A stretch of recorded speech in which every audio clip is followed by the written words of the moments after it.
I love your Instagram, by the way. All the stories that you post are like perfectly 2021 culture in a way that I can't explain or define. But it's also a world that I'm not in or immersed in. For sure. But I also like kind of understand it. You know what I mean? Yeah. Like, well, what is that? I think mainly it's just like the internet and like, yeah, it's on one hand, it is like for sure Black culture. But I think like the origin of how I even have access to all of those things is just internet access. Yeah. You know what I'm saying? And I think how certain people choose to spend their time or the references that they grab from the internet, you know, those things can definitely be sourced culturally, I think, for sure. And I think that it just takes time of like being in it for a while, seeing like what the layout is socially. It's really like with anything, it's like entering a party. Like, yeah, you might come with your friends, but you'll meet some people and you'll figure out who's cool. But yeah, like I think that I feel like the digging part of like finding things like that, finding art pieces or finding just something that resonates or finding something funny or whatever it is, I think that just is like, it's kind of just like an archival instinct. It's kind of just like, okay, this is something that I can treasure and share with other people and hopefully they'll relate to it or, you know, or sometimes it's like, sometimes not even that. Sometimes it's just me like getting shit off my chest. Yeah. But like, you know. Well, it varies for sure. But it's a language. Yeah. In a way that like if you're not immersed even in that like that slight corner of the internet, it's like, damn, there's some crazy shit going on here that I don't understand. And it's like, and I feel like we've had that in many different ways and many different phases of the internet, but like there are just like corners of the internet that are so clearly distinct that are just a part of culture. But at the same time, I don't know if that's like specific to every individual because the algorithm is so specific to every individual. Well, it is, but it's also like, it's specific to every individual, but it's meant to like create a system of funneling people into certain content and consumer channels. So like as much as it's personalized to us, it's also like to guide us toward a specific business and to help a business, you know, meet its natural goals. Of showing us as many ads as possible. Yes, as many ads as possible. And you don't scare yourself and count the ads that you see just like on your regular feed now, because it's actually ridiculous. It's really bad. It might as well be every other post. Pretty much. It's close. It's very close to that now. Man, I forgot where I was about to go with that. I was just, okay, so while you were saying that, I was thinking of just like how sort of in creative industries, we're seeing now a lot bigger rise of people who sort of started on social media. And I know we often look to like YouTubers who do stuff, but like I think we should consider like even like the Twitter and IG folks, like people like Zach Fox getting to, you know, not only like start somewhat of a music career, but like getting to write television. You know, people like this movie Zola that just came out that's based on like a whole like Twitter story. Like that movie is really great. A24 knocked it out the park again. They always do. Always do. I'm never surprised, but I'm always happy. But yeah, there's just a lot of examples of stuff like that. Deezus and Mero with their late night stuff, like people just elevating through having the ability to like understand that language that you're talking about through social media, understand what's going to connect with people and what's real, and you know when not to shy away from certain things or when to pull back from certain things. There's a balance with everything, and I think you know the thing I'm trying to do anyway is figure out how to like utilize that to help me survive. Sure, yeah, and it's a weird thing too, because while in some ways it has the capability to make a career for anyone, and you don't even really need like 1 million followers to actually reach that, it's also like honing in and zeroing in on the very things that like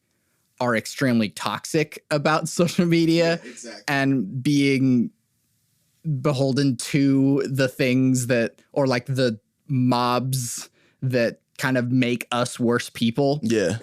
But you know what? I think, and I keep relating it back to myself. Hopefully I don't come off as just like very self-centered, but like in relation to like my interaction with the internet, like I really don't care like deeply on a level like that about like any sort of like back and forth with any person on the internet, or just like I just don't care. I operate my social media like I'm not sitting there like watching the ratio. Like I'm sure I follow way more people than who follow me, and that'll be like that until it's not. You know what I'm saying? So I'm not like worried about that type of situation. And I think what stops people from being able to capitalize off of it, I think, is being too worried about it, or if they are worried, not having like the ability to like flip that. Yeah. Because some people can flip that and turn that into, okay, now we're having a conversation and this is going to get, you know, more interactive, more engagement, and this is going to help everybody really at the end of the day. Yeah. Even if it's like some riffraff, but like, I don't know. I think that's a unique skill set. I don't know who can tap into that. I haven't figured it out. Yeah, well, it's also weird because it's both, because you're kind of treating it like, yeah, I don't really care. It's not real. Yeah. And so there's no need for me to get wound up or like have a back and forth or argue with people on the internet because it's not real. But on the opposite side of that, because it's not real, I feel like it's one of the best places to fantasize. It's one of the best places to like explore explore the things that you imagine, get more in touch with your creativity and imagination. Oddly enough, through finding things, which you would think isn't necessarily creative because it's something that was there. But, you know, discovery, I feel like, is the spark to the, you know, your own personal innovation. Yeah. Well, that actually kind of really connects to DJing itself, because the craft of DJing isn't actually necessarily making something yourself. It is actually taking things that other people have already made and putting it together in a way that flows together, which is just a separate, like a meta layer of musical creation, which is like, oh, I found this thing and they go together. Even though you didn't make the thing, there's a level of creativity that it takes to like take these two separate things that you wouldn't have expected go together. And once you do, it's like, whoa, peanut butter and jelly, man. Like, yeah, it's crazy the things that like come of that too. Like, and how those can have their own sort of offshoots of things. I feel like I was really thinking about this. It's so weird that you said that, because I was thinking about this like in the context of like the universe. I know we always get into like deep stuff. Yeah, that's the point. And this is like such a random thought I had, but it was just like the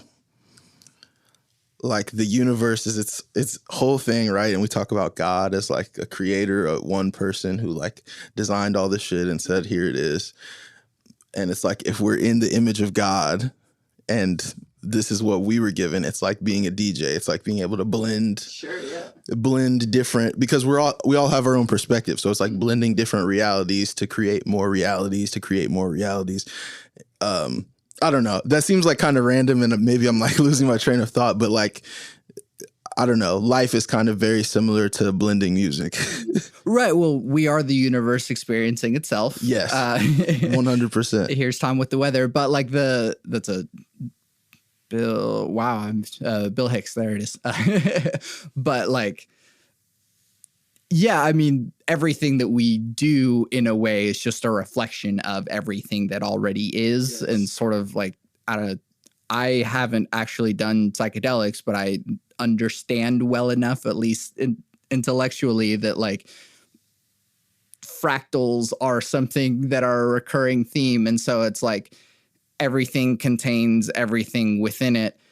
And like, yeah, so like the image of God is like SpongeBob wearing a lot of bling or something. Yes, you know, like, that is actually the Messiah who's come back to save us, is like SpongeBob with like the rings and the hat and the mustache and the green suit. And that's like, again, that's sort of like a mimetic like DJing in a way of like, you take this thing that people know and you take this other thing that people know and you put it together and you understand what it means even though you've never seen it before. So like, yeah, the SpongeBob thing with like a lot of bling and rings and stuff, it's like, I know exactly what that is, even though that shouldn't exist. Exactly. No, yeah, it's the wildest thing. But again, that's a deep like hood reference. Yeah. Like I've actually seen that shirt in person. Mm-hmm. So like that's one of those things where like you have to experience it to like fully get the reference, but the connection, because of the internet, you actually do already have the pieces to formulate where that reference comes from. Mm-hmm. And it's beautiful to watch it like connect like that. But yeah, the internet is a wild landscape. Right. And on the other side of like, to just completely contradict what I said before, that like, yeah, the internet isn't real. Like you don't have to engage with anyone because like it's just on your phone and it doesn't take place in the real physical world. At the same time, it's also like hyper real. Yeah. It like the fact that something that probably started as a meme on the internet became a real physical shirt, and like the shit that we're doing, and like kind of like you said, that there's like social media people who gather a lot of followers and interact with them and then like end up writing on like TV shows and making films and stuff, or actually making a real physical impact on the real world. And it's more real than the real world. Yeah. It resonates on like a higher vibration because we can all touch it. We can all connect to it, even though it's not really like there. Like you said, it's just behind the screen, but I can instantly,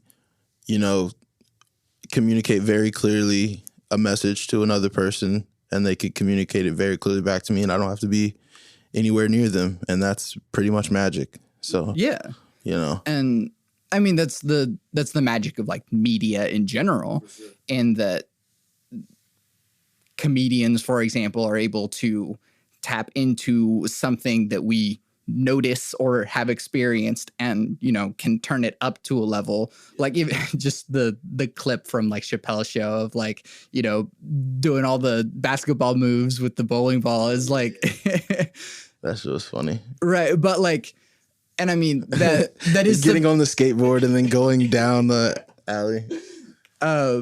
Which I mean, Chappelle's show like still holds up, and the fact that it was made like about 10 years ago is longer than that. Chappelle's show was like 15, 16 years ago, probably. I was mad young, I think, when Chappelle's show first came on air. I can't remember, but it was definitely like a 2000, like early 2000s wave. But yeah, that's like a legendary like piece of content. Overall, it's like, I don't know, I like to look at it as one entire body of work. There's like specific episodes that are important, like the one where Charlie Murphy goes into his stories about hanging out with Prince, and all the classics, which is a real fucking story. Yeah, real stuff, like real stuff happening. But stuff like that's beautiful because it's literally just like someone knowing another person has cool stories and being like, hey, this is my platform, but we need to like highlight that. It's not about like my ego and I came up with something creative. That's a funny ass story, and I need to have that on the show. And it happened like that, and that's beautiful. Rest in peace to Charlie Murphy too. I've been watching a lot of Black Jesus lately, and Charlie Murphy's like really good in that. Well, okay, so this kind of comes back to, I guess, the idea of like exploring what Black culture means, because specifically with the example of Chappelle's show, in that like, even though only like Black people would necessarily understand the stuff that happens in Chappelle's show, it is incredibly popular and everyone could understand it. And it somehow presented itself in a way that was simultaneously true to Black culture and also just really true in general, and everyone could understand it. For sure. I think one of the magical things about it. For sure. I think Chappelle's perspective specifically, his perspective sheds light on a lot of stuff that's like overall pretty generally relatable. But I think even like with some of the more recent things, like his stand-ups that he was doing like out in Ohio during the pandemic, like and talking about even like the more serious things. He's always been someone who could like just deliver things in a way that was very palatable to most of America. And I think that just kind of like is just emblematic of how he grew up and the type of person that he is. I don't know, but I would say though, in general, like, yeah, Chappelle Show, like, deals with like black situations for sure. I think that we can all learn a lot from all of our situations. And I think that we should, you know, sort of pay attention to the core of what some of these like, what some of these black shows are talking about and what they're, you know, showing, because they're real and they come from a perspective of actual experience. So I think like if we take the time to like understand that part of it, that even though it's like entertainment and it's like funny and we're all like you sharing this experience, looking at where that perspective comes from and how someone gets that perspective like is important too, because, you know, the future is important. The kids are important. The kids need to be shown, you know, no matter what their situation is, they can be given some type of control. That's just how I feel. Yeah. And that at least we're able to communicate with each other in a way that doesn't feel so assaulting or tense. Yeah. That like, hey, this is someone's actual experience. And it like, yeah, on the surface it's funny, but also it's like people are actually dealing with this shit. Yeah, for sure. And this is something that we have to face. And so it's like, yeah, it's funny, but also, yeah, we should quit that shit. I think, you know, like it's important to continue to push into the serious and the tense subject matter, because that's where, you know, that's where the struggle for the human soul is. It's just like within those little interactions, just like trying to have common ground with another piece of the universe that is experiencing itself. Yeah. And it's quite a strange phenomenon. And I feel like, at least humor and comedy itself is very well suited for that, because I feel like, one, I just can't stand Twitter anymore. Like I'll scroll through. I do not have the Twitter app on my phone right now. Yeah, it's just rage and fury at all times, and I just can't do that at all times. And that's the thing, is like, if you're doing that all the time, then people are going to lose steam. But like with humor, and even like what we were talking about with just like memes and the way that the culture sort of expands in that way, is a way of tackling these things that we are experiencing every day or other people are experiencing every day. And we're able to empathize with that in a way that doesn't burn us out. For sure. And so like, yeah, still seeing these things and making it enjoyable and entertaining, but also still being able to say some sort of commentary about like, hey, you know, it's funny, but like, can white people please stop being the worst? For sure. But even beyond just like specifically societal topics and just like racism and stuff like that, everything is coming from, when I say everything's coming from a perspective, like the things we can learn are even things like about ourselves that are more internal to, here's what I really think. The core of all of the bigger stuff is internal within us individually. And you can pull those internal individual lessons from a lot of different things. And it doesn't have to necessarily be directly saying what you think it is saying. You know what I'm saying? There's a lot of different ways to get at stuff. And I think, you know, just like with the topic of like mental health, there's so many different things out there that are, you know, designed to show advocacy for that. Mm-hmm.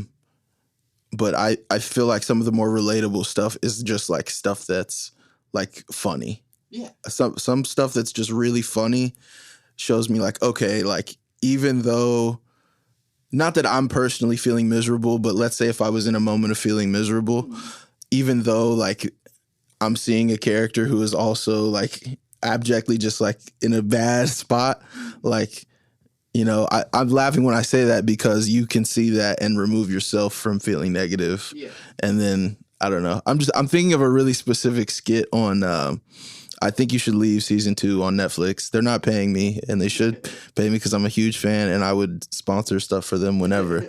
But like, I Think You Should Leave season 2. There's this episode.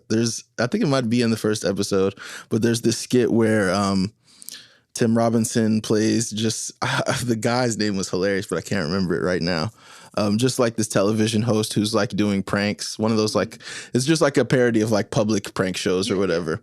And so he's like in this trailer and they put like this like really heavy like prosthetic like face on him to make him look like this gross like old man and all this like, and this weird bodysuit and like clothes and gloves, and he just looks like a totally weird fake like half dead person, and he just walks in the middle of the mall and they have like the little cheesy music going, and then a guy puts his headset on. I'm just like spoiling the whole skit, so let me like not do all that because you guys should watch it.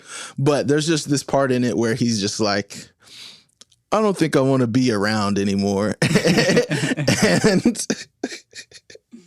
the guy in the headset goes back to him and is like, you mean like you don't want to live? And he's like, I don't know. and he's like, okay, we can cut it. But like, it's stuff like that is just like, I don't know. When you take a moment to just like stop taking everything really seriously and get to what is actually serious, because that's how I look at things. I look at the material processes we go through as what is the fake shit. People say that's like the real world, owning up to your real world responsibilities. I feel like your real world responsibility is to find peace on earth and to love yourself if you can. Yeah. But yeah, that's just my whole rambly perspective of like comedy and relatability when it comes to like understanding our own mental health structure standpoint. I'm trying to put words together, y'all. No, but it's fine. Like sometimes a meme is way more understandable or way more relatable or like gets me or gets everyone far better than someone writing an essay about like how shitty I'm not going to read the essay. Yeah, that's right. That's the messed up part is like they have our brains because they can get to us quickly. Yeah. And that's a good thing, but that's also a bad thing. So definitely be mindful of what you are consuming. But at the same time, the speedy delivery allows us to understand that it doesn't, even from the context of like producing content, we think it takes a whole lot of stuff to be efficient in accomplishing whatever goal. But if we remove like our own ego from it and wanting to just have the most big shiny gold thing, there's very structured principles in how you can create a reaction, I feel like. Yeah. And they're just like through patterns over time. And we're speaking a meta language now. Yeah. And there was a point actually, I don't remember what year it was. Maybe it was like 2016, 2017. I don't remember. But I was like so immersed in memes, and that was a good time for memes. It was before like everyone got too depressed, or like just the world got too depressed to like make good memes. But it was still some good funny stuff. I had actually reserved and like done or like prepared a presentation and a panel at an anime convention. This is the extreme level of nerd that this got to about meme philosophy. Gotcha. And that like the things that we were doing with memes, and kind of still are, but maybe not to the same extent, is a form of like meta communication, in that we are accelerating the dialectic process. This is getting like extremely academic, but like, No, I get where you're going. In that basically art develops in a certain way where like someone makes a thing and then someone likes that thing and makes something similar to it, but changes it. Right. And then there's other stuff that develops from that second one, which is like, oh, I see that you took this thing and then took a change, and then I'm going to take a change on that change. And then that's basically how all kind of creation explodes into this tree of evolution. Yeah. And so the internet and memes were and still are doing this hyper accelerated form in that what used to take art movements like 100 years to like fully flesh themselves out, like, oh, this is what impressionism is, and we're going to like have this era of painters from this point to this point, and then like once this person made this thing, it was kind of considered a different era. Memes have that evolution in like a week. Yeah, it's very it and it swells and it grows and it develops little offshoots and then it dies. Yeah. It's like so crazy. And it's like, but there's so many of those. And then there's like, oh, and then there's like a meme calendar. And then there's like, oh, this was this, you know, it's like so thorough, but it's very simple also. And it's very weird, but it's for sure like a whole other language. Like, and now I feel like it's gotten so simplified. Like literally a meme now is like a painting of like a house in the forest and then like bright glowing white letters that say, I think today I will drink water, and like it'll have green trim around it. Yeah. And it'll be hilarious. Yeah. And like, I don't know, just like shit like that is how simple we've gotten it to. And it just makes me think like one day we're just gonna like, just like an orange circle. Someone's just gonna look at an orange circle and be like, remember in 2023 when we all assigned a whole backstory to this one orange circle and now this is a meme? Yeah. And it's stupid that we've gotten to this point, but at the same time, it's like, where else could we have gone? I don't know. Well, I think part of it is like a reaction to like everyone being a little bit more conscious of like our mental state and just being like, okay, maybe even as a joke, we should just have hyper positive like messaging and affirmations. And maybe people just need that. Maybe we're even misunderstanding. Like maybe some people seriously need to see like, you know, today I am the master of my destiny. Yeah. Know, like, well, and the weird thing about that too is that, and this is something that actually kind of explains some certain movements as well, is that the irony is layered and then becomes self-fulfilling. Yes. Yes. And so it's like, I fucking can't see any point in the rest of existence because like we're all just on fire here on Earth and Jeff Bezos is going up to space in his dick rocket. Yeah.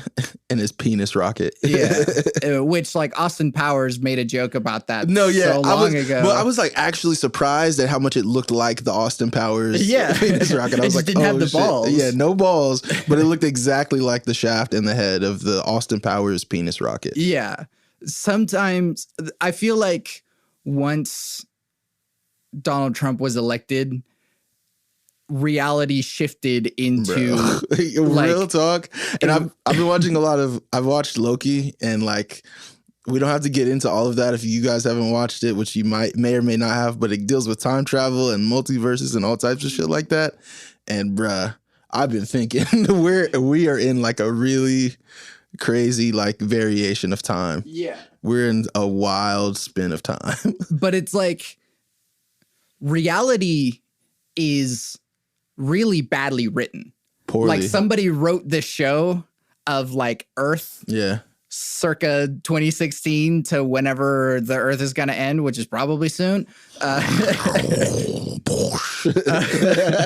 But like they hired new writers and they don't know what the fuck they're doing because they're like leaning in a little too hard. Yeah. I mean, but the internet, it's like it accelerates things. I really think a lot of this falls on the internet, and well, not even on the internet specifically. It's society, because like I said previously, I don't trust people, but like it's the acceleration of things is going to create things. And then when those things are created, they can accelerate things, and it's exponentially developing. And it's not that we need to necessarily put a lid on it exponentially developing. We just need to figure out how to make it exponentially develop in a way that can sustain humanity. Yeah. So that well, I mean, the thing is that everything is so profit driven that we can't possibly like keep it from doing that. And so it's like, I don't know of a way to just restructure the whole thing other than just like blowing the shit up. And I mean, like, yeah, there's like, center leaning quote unquote Democrats that are like, no, let's just reform the system from the inside. But like, no, it's like systematically designed to not do the thing that you want it to do. Yeah. And it was built upon these racist and sexist institutions that we can't actually reform it from the inside. So we may just have to burn it down. Yeah, it's unfortunate, but it's just not a strong foundation to try to support this many human beings in a country, or to interact with this many people on a planet, period. Or, it's not a good way to live your life. It's like a bad way to be a person. I don't know how to explain it other than that, but being greedy and selfish and watching people die when you don't have to, and killing people that aren't doing anything to you. All types of other shit, man. It's a lot, and it's just not a way to be a good person. Yeah, I don't know how to like. And we're trying our best here. Yeah. So going back to a thought that I had that I should probably explain is that like something that where the irony is layered and then self-fulfilling is that like basically the way that like Trumpism began in 4chan, for example, is like it was just like edgy teenagers being like, why can't I say the N-word? Yeah, shit that. And to some extent, like, yeah, I was 12 once, but like the difference then became is that like, yeah, haha, I'm gonna trigger the libs by like saying the N-word or like saying that like Hitler did nothing wrong. And then like, haha, it's funny for a time. And then like there's one or two people that are also laughing at it that are also like, yes, but not ironically. Yeah, exactly. And then those people start to like push the whole group. Yeah. It's interesting though that like that specifically triggered such a wave of like people, because like, I don't know, I definitely remember being young and like controversial stuff being like when you're like you're saying 12 or 13, like shit's just like kind of funny because you're 12 or 13, you're coming into like what you feel like is an adult perspective.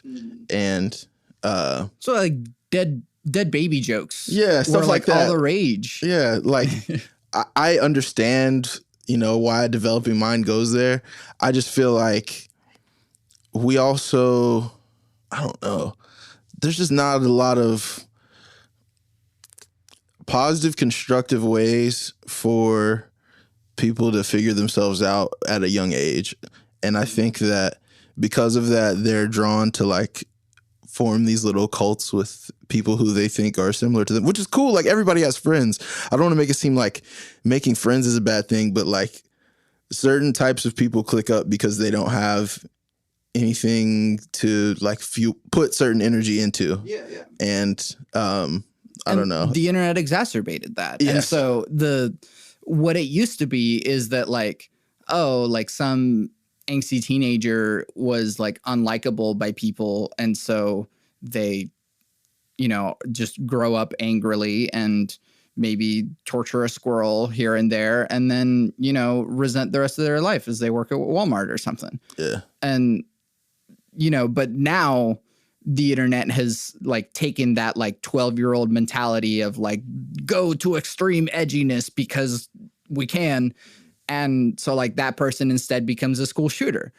And so and then the thing is that like, it's not just that like the person was capable of it, is that there were people on the internet that like encouraged it. Yeah, that's the thing. Like, maybe it's just my perspective, but I think pretty much any person is capable of like murder. Yeah. Like, you're a human being, you have survival instincts, you know how to make tools, or you know how to use tools.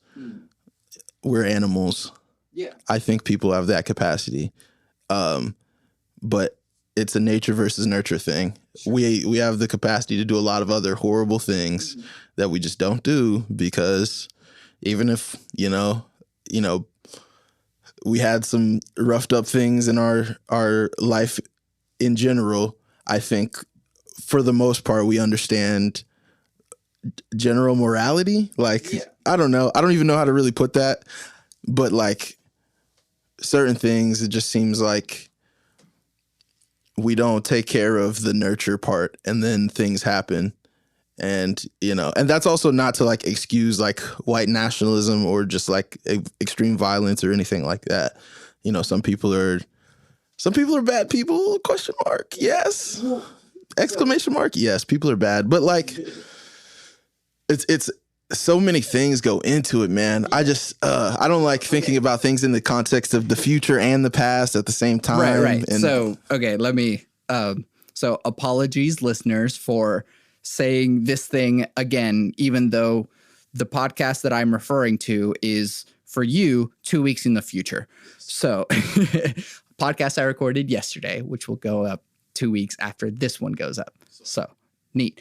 But I don't believe in free will. And yes, this is a topic that keeps coming up in the podcast and I keep explaining it. So I don't believe in free will, and the right ingredients will create either Hitler or Mother Teresa. And the right ingredients will reform either into the other. I get what you're saying. And so things can happen, and we are just the result of our genes and our experience and our environment. For sure.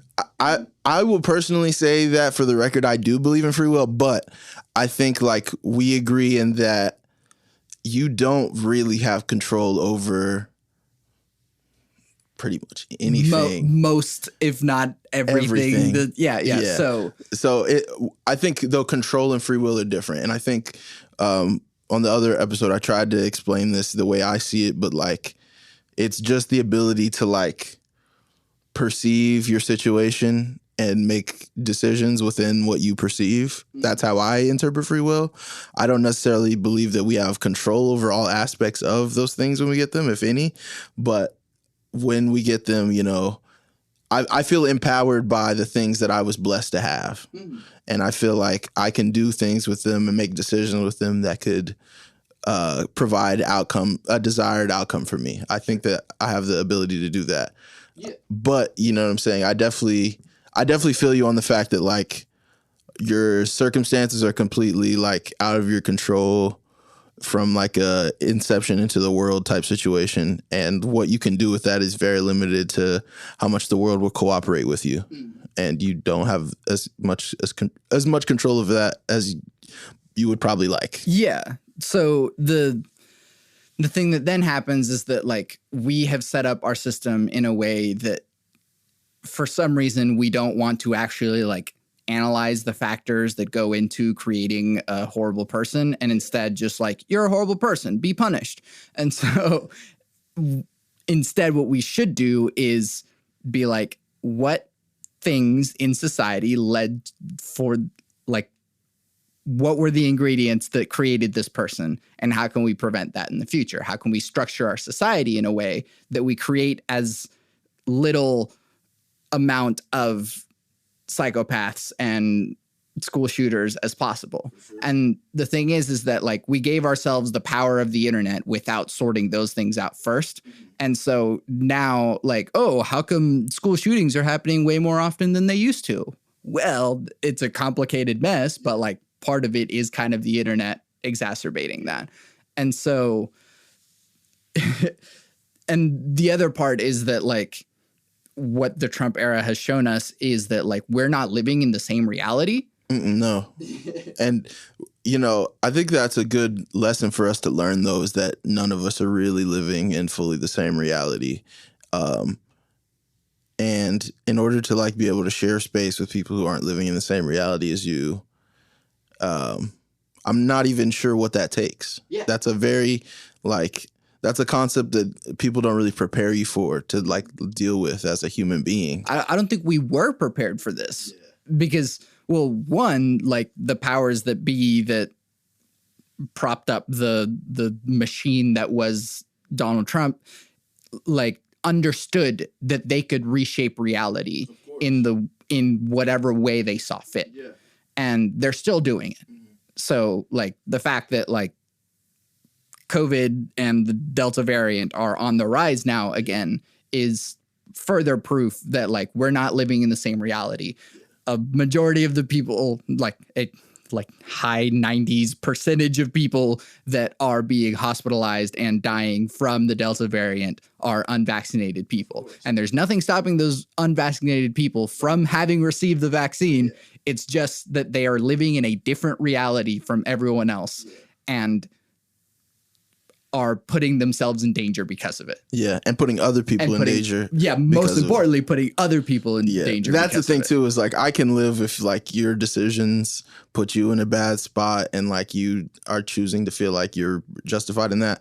Cool. But fucking up other people's life situation because you're not wanting to be considerate or because of whatever. Being in the way is not good. I don't like that. Yeah, but it's not just like, oh, they're being inconsiderate. It's that like their entire world is structured in this form. That's true too. And it's sometimes like I try to sit back and like at least have some sort of empathy for that, like that their entire reality is just adjusted to some other sort of like code, and it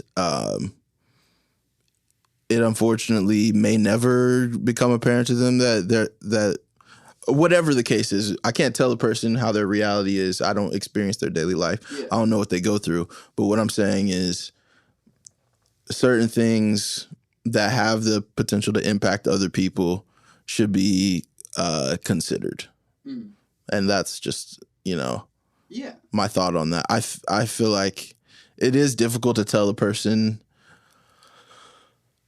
It's difficult to tell a person anything about their own lived experience because you weren't there. But at the same time, like, get vaccinated, please, and get out of like public spaces if you're not vaccinated. Yeah. And let's all be safe. Right. But like, so, and here's the other thing is that like my not believing in free will allows me this sort of like extreme form of empathy in that like, I feel that we're like you and I are the same person under different circumstances. Yes. And so something happened and something led for you to get there. That's not an excuse. It doesn't mean that like you're allowed to be a terrible person, but it just means that like, oh, there are a logical sequence of steps that got you to this point. For sure. And so it's like, all right, how does someone become like a QAnon conspiracy theorist? Becoming indoctrinated has steps to it. Yeah. You don't just wake up and become a fool. Yeah. You have to be shown and told over and over that you're not, and find a way to feel just, or even if you're not shown and told, like you have to find something that for you inside yourself can justify something. Mm-hmm. And if you can find a thing to justify it, then you'll run with it. Yeah. That's for sure a real human instinct. Yeah. And then the other hypocrisy within is that like we don't even live in like the truest form of reality. And so there's things that we think we know that aren't true. And there's probably some things there's probably a nugget of truth within the whole sphere of like the QAnon conspiracy that it's everything, like. I feel like everything is either even lies, you know what I'm saying? Like It comes from the perspective of either understanding what the truth is or trying to get around where the truth might be. Mm-hmm. And the constant is truth. Yeah. It's there. It's a real thing. You know what I'm saying? But we can reshape it in whatever way we want. Yeah. And some people are like have the power and capability to reshape reality in whatever way they see fit for millions of people for profit.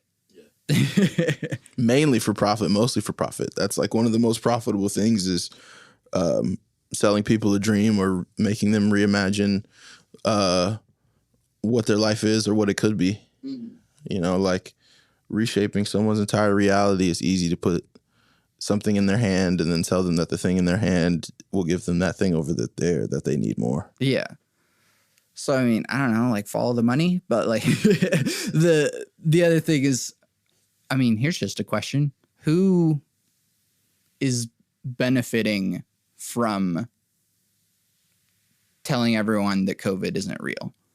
And that's who's benefiting from telling everyone COVID isn't real? I feel like I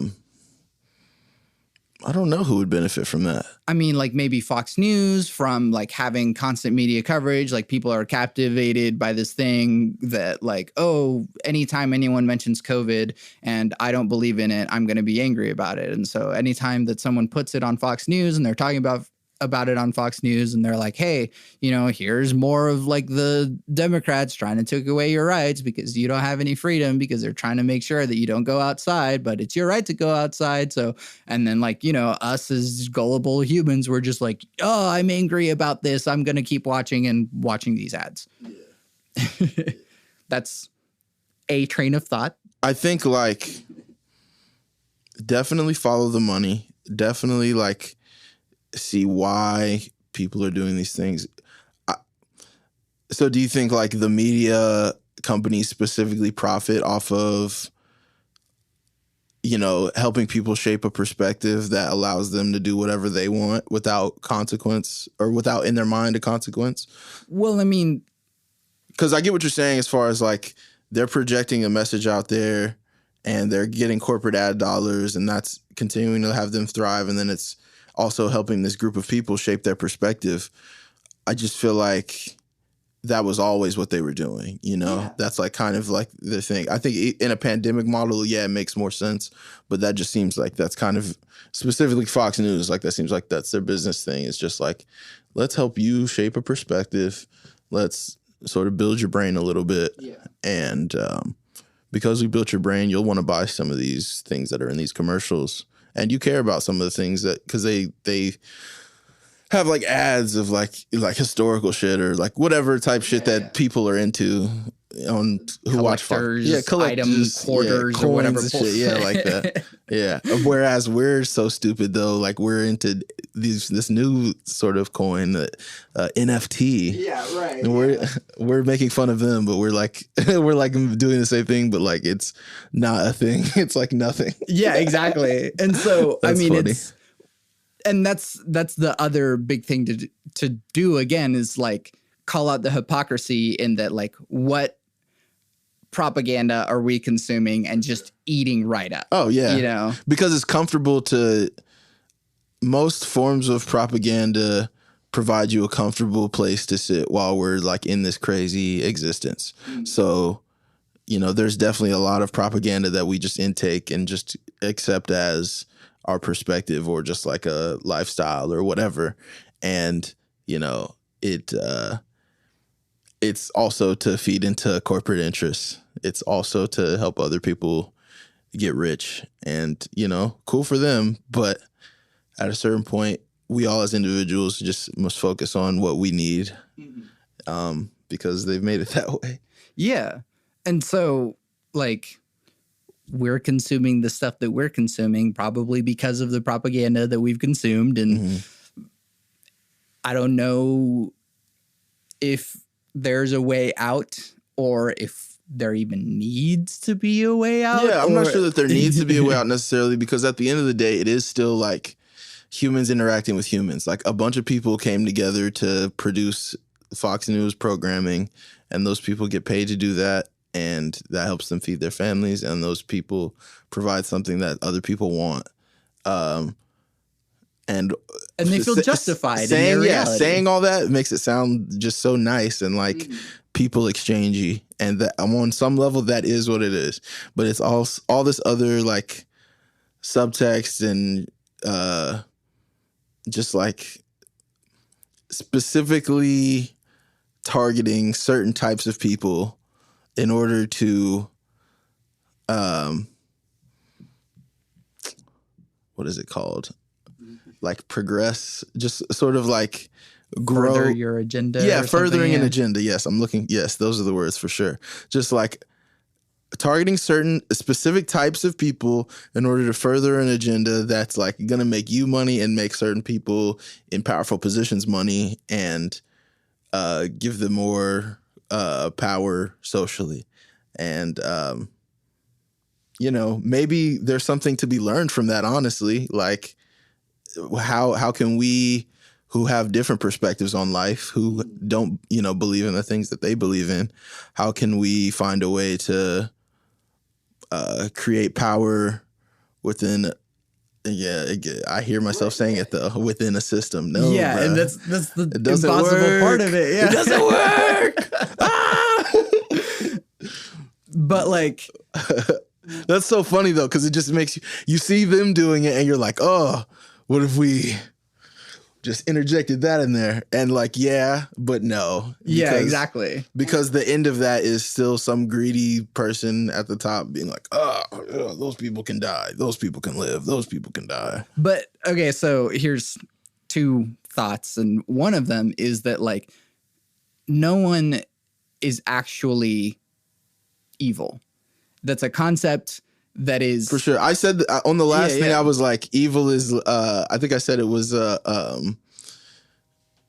misogynistic because Adam and Eve, and it's just like it's a perspective thing. Like you are grasping onto the reality that makes you feel like you're justified in your actions and that you're doing right by yourself and your family and whatever you feel like your purpose on earth is. Yeah. And if that interferes with someone else's version of good, that's unfortunate, but they're the enemy now. Yeah. And so it's inconvenient to our worldview to see the people that are creating all of the systemic things that make our lives worse. It's convenient for us to see them as evil. It is very convenient for us to see them as evil. And I'm not going to back off of my stances at all, but I'm just saying like evil is the easy way to characterize something as not serving you. Mm-hmm. Right. And so again, this sort of extreme empathy thing of being like, well, if you look at it from their point of view, it's like, well, the system told me that I'm winning if I have power, and now I have it. And so I'm going to use it. And so, and anyone that gets in my way is trying to stop me from having the thing that like I worked so hard for, that like all of society was telling me that like this is my right to have. Exactly. They're the evil ones. They're trying to take this away from me. Yeah. But that's a real feeling. Like when you get pumped up like that psychologically and you feel like you have like certain rights to shit and like you have actually worked hard. You have put your time and effort into it. You know what I'm saying? But and again, I feel like. And every step in between, you just don't notice your humanity slipping away from you. And that's the type of stuff that makes me just like want to pull back and almost do nothing. Because if you allow all that stuff to just strip away your soul over time, it's just like, what do you have left that is really worth caring about or preserving within your life? Yeah. It's difficult. What do you think Jeff Bezos feels whenever some young communist is being like, oh, fucking Jeff Bezos, instead of stopping world hunger, he's just going up into space? He's like, no, fuck you. Like, I worked my ass off. I built a company from nothing, from out of my garage or whatever the fucking, to like, you know, I did some things that I'm probably not proud of. And, you know, I lost my wife and all this shit. Like, I worked my ass off to get to this point, and I had this dream to fucking go into space, and I have all this money, and I spent all my life working towards this moment. How dare you tell me like what to do with my money? That's exactly how he feels inside. No matter what sort of humble, spunky delivery he gives you, I'm telling you, that guy must be just like chomping at the bit to like reply back to some of these people and be like, oh, I have this climate initiative and I'm feeding this many people, but then they're just gonna reply back with like, hey, like your employees like can't get a bathroom break. Yeah. Like they're like doing all sorts of wild shit. He's no longer the CEO of Amazon. No, yeah, so and that's what he'll say. And they're like, yeah, it's like, well, that's actually outside of my control. It's like, well, motherfucker, you built this institution on this. Yeah, this is what it was when you were there, which was not long ago. So let's not pretend. But yeah, and then like you can just look at just like what that net worth is capable of doing. Just like it is an unfathomable amount of money. It's completely unfathomable. We could fix everything. I don't think he can even fathom. We could fix everything. There's nothing we couldn't fix with Jeff Bezos' personal wealth. Yeah. There is nothing. I don't think he can even fathom. No, he couldn't. Like there's definitely a point. No person on earth needs to be hungry at all. Literally no person on earth needs to worry about ever having food. But that's the thing. It's like you reach a certain point to where like money just doesn't exist anymore. It doesn't exist at all. And they just have this shit so that certain people can go on a rocket and they can be like, this is human achievement. But it's not human achievement because most of the humans are struggling. Yeah. But like, that's not his world. He's not his world living at all. It up in his like hotel rooms and stuff. Back like, to the reality thing. He's so insulated from like for sure everyone else's And that's experience. Not to say he doesn't have his own personal version of empathy. And that I bet he feels like he tries to do a lot.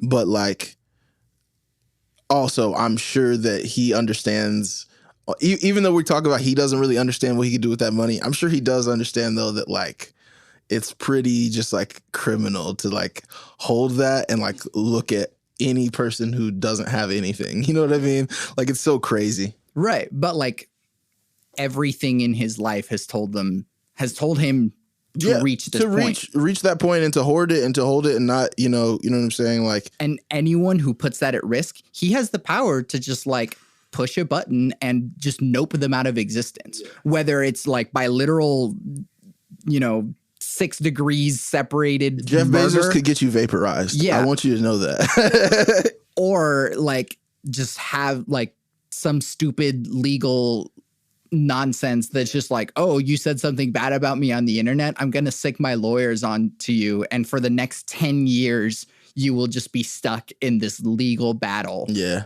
And he'll have plenty of money to just keep your life. He won't even have to think about ending your life because he could keep paying those lawyers forever. Yeah, it doesn't matter. It doesn't matter. They could just fucking talk your head off until you have nothing, until you owe him $1 billion.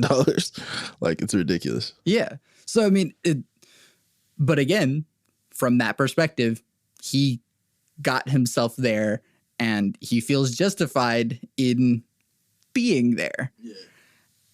So, like, I don't know how to open that door with someone. I don't know. But again, it's like maybe the right ingredients are there. What if, for some miracle or something, I don't know if he has kids or something, but he like, goes to, well, I think he actually said something about like, oh, like the earth is a beautiful place.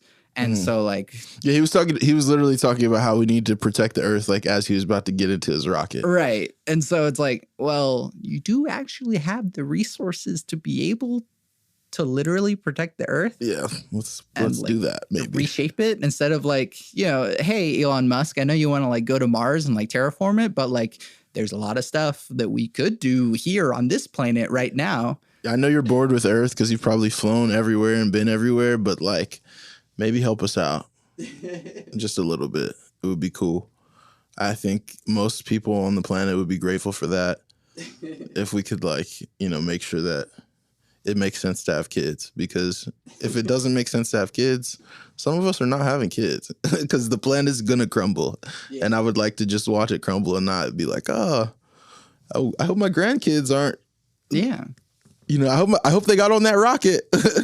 I don't want to do that. So Elon Musk, Jeff Bezos, if you guys got any ideas, They have ideas. No, They're yeah, just that's not the gonna thing. do them. No, yeah, I'm sure they have plenty of ideas.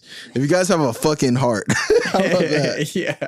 If you guys have any empathy at all, relinquish your wealth. I command you. and the thing is that like there is an alternate universe where that happens. Oh, there's and alternate it's still not enough. Yeah. Yeah, like this, it's crumbling as we're like trying to like rebuild it and like put all the solar energy directly into the dirt and irrigate all this stuff and wind and what's it called? We got off petroleum, like all in the entire fantasy world, all that still happens, and then like a hydra just like comes out of the Earth's crust, and we're just like, oh well, monsters are real. Right. Yeah. No, it'll just be like the last nail in the coffin that we're like, oh, we thought we did everything right. It's like, oh yeah, also the asteroid just coming. Yep. Yeah, oh wow, yeah, that's very big. It's like, oh, there's no way we're coming back from this one. Yeah. It's like maybe we should have spent some time, investing in like some sort of way to like shield the Earth from asteroids, which is a real thing that we could and should be doing. Could and should be doing, because they said UFOs are here. So if UFOs are here, that means they have a way to get to us. We don't need necessarily a way to get to them, but we don't got no shield. Yeah. Shields? It's not even just like aliens. It's really just the fact that like... Well, space debris and huge rocks and everything the pure fucking chaos that is the universe. The universe, yeah. Anything can happen. We don't think enough about that. On some levels, we're very worried about self-preservation, and then on others, we do not care at all. That's because we're very bad at judging what is an actual risk or what is actually important. Yeah. We're all just collectively terrible at prioritizing. Well, again, I think that goes to like the nurture thing. Like you only have, the circumstances you were given. And if you're taught that certain things are or aren't at risk, then that's what you're going to know. And then if you're wrong about that, you're only going to find out that you're wrong about that in the moment that you are wrong. So it sucks. But I mean, and like we have access to just basically all information on Earth right now. Yeah. At our fingertips. Yeah. And we're not using it. No, like we're not. We are all willfully being ignorant about all of the things that we could ever be interested in, all of the things that could help reshape the Earth in whatever way possible. And we're just not. We're not. But we're not, because what are we doing with our time? We're either going to work, or we're consuming a meme, or we're eating, or we're taking a shit, or we're and it's like, we're just that's trying all our best. We're just trying our best. That's what I'm saying. That those are just all the things we're doing with our time. Like, that's not even necessarily what our mental state is. That's not necessarily how we feel physically. There's so many things that go into why, why we're not as efficient, I guess. Yeah, or like actualized or something. Yeah. Yeah, and like really realizing all the things that we say we want. It's because, we're just trying our best to survive. All of that to say is like the internet is a tool. It's neutral, and it helps do terrible, awful things, and it helps us, enjoy a little bit of what's going on. For sure. And I would like to say, like, on one hand, we are, just like letting that information just sit there, not doing anything with it. But it's also a completely overwhelming amount of information to really like think about. And yeah, you could and should get some new skills, but don't like think that you need to try to know everything, because there's going to be generations in the future who are like, okay, everything is here. Why not try to learn everything? I'm like, good luck, because everything is just going to keep exponentially expanding. Mm-hmm. Yeah. Here's actually a really good example of that. So like I was editing this podcast and they mentioned Sargon the Great, who was like the first ruler of Akkad. And so like I was like, oh, interesting. So I like went to Wikipedia and like two things happened. One, Wikipedia was like, will you please give us some money, because we are like the arbiter of information that is accurate and we are trying our best and we would like a little bit of money for that. And I was like, nah. Yeah, of course. And then it was like the context in which this was brought up in the podcast I was editing, I was just looking for a specific thing. And so there was like this whole wealth of information that I could have learned about, like, oh, the first like official ruler of like this area, which is really interesting. It's like, nah, scroll down. What's the part about Moses? And so like one is like, oh, could you please help make this information like remain accurate and help us to just keep doing this thing? And I'm like, no, I'm not going to do that. And here's all this information that we have helped remain accurate and stuff. And I'm still like, no, get me to the stuff that I'm looking for. Yeah. Because that's all everybody wants is something specifically to remedy what they're going through. And we're not always so worried about everybody else as much as, you know, this conversation has been a lot about empathy, but on another hand, it's also been a lot about selfishness and our own perspectives. And there's like a necessary duality, sort of like cause and effect and trade-off of all of it. It's intense. Yeah. Austin, thank you so much for doing this. Thank you so much for having me. It's a pleasure to come here and pontificate. Yeah. Where can we find you in your things? You can find me on Instagram at The Real Austin Powers. Also on Instagram at Digital Cowboys. You can also find me, I don't know when this is going to come out, but August 12th, me and Isaiah, aka DJ Zay, will be at the press again. July was really awesome. Thank you to everybody who came out in July. August, we're going to be there August 12th, so please come out again. We appreciate y'all. Trying to make this more consistent thing. We know that things are back on the rise, but we want to make sure people have safe ways to entertain themselves. And so... Yeah. And also, just fucking get vaccinated. Yeah, please get vaccinated, guys. I've been vaccinated for a while now, and it bugs me that people won't just get vaccinated. Please just get vaccinated. I'm begging you. So that we can enjoy just going out and listening to people play some dope music. Exactly. That's all we want. Come hear us play dope music. Please stay safe. Yeah. Hell yeah.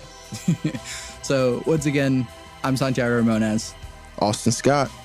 You can find everything that I do on my website, santiagoramones.com. I make music and produce audio.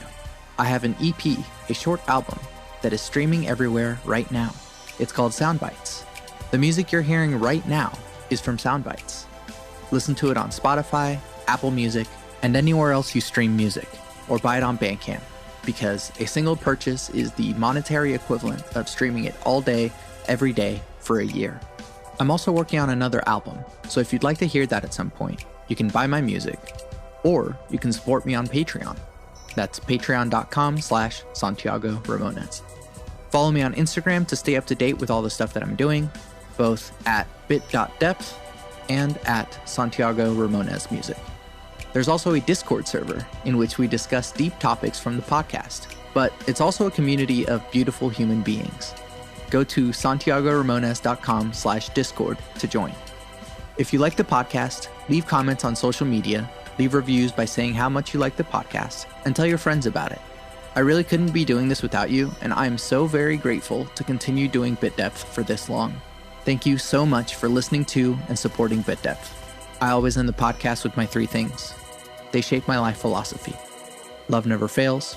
It's going to be okay. I might be wrong.